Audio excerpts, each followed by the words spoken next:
Just like with real estate, there are plenty of cases in the United States and around the world that show the validity of these next platforms.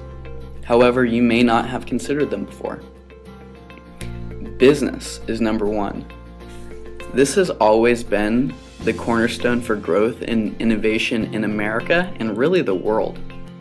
Imagine how the Industrial Revolution would have turned out if no one had had the courage to start a business.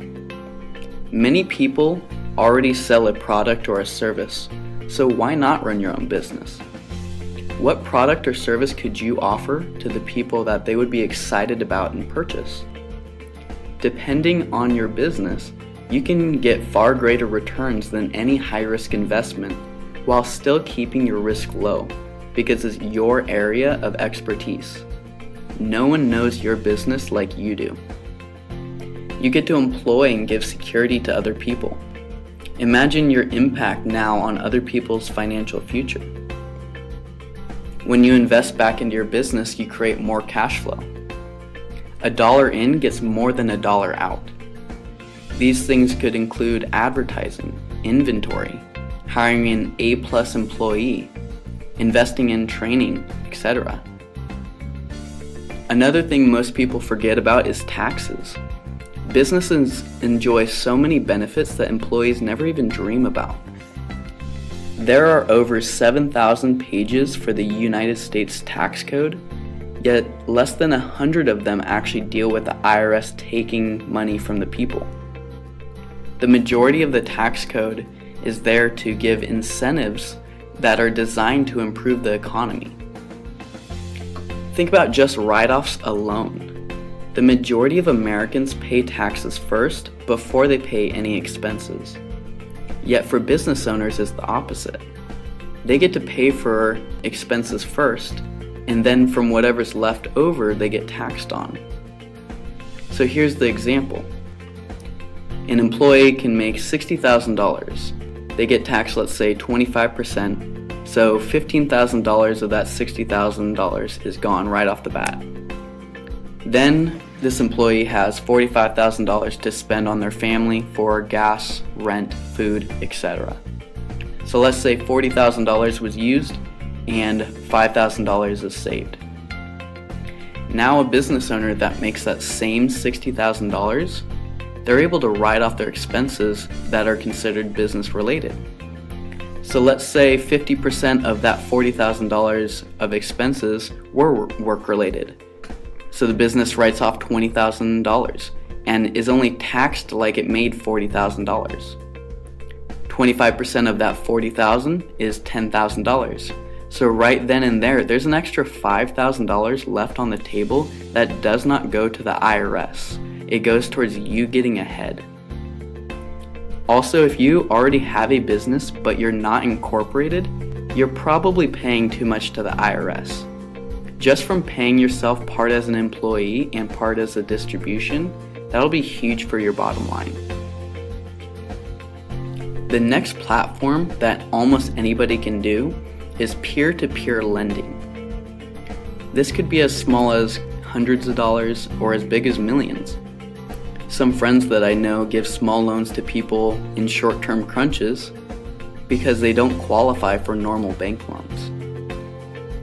While just like on the hit show ABC Shark Tank, there are angel investors that have built up enough wealth that all they do now is invest in startup companies or loan out their wealth for different causes. There are also hard money lenders that essentially operate like a bank and loan hundreds of thousands of dollars to real estate investors or new businesses.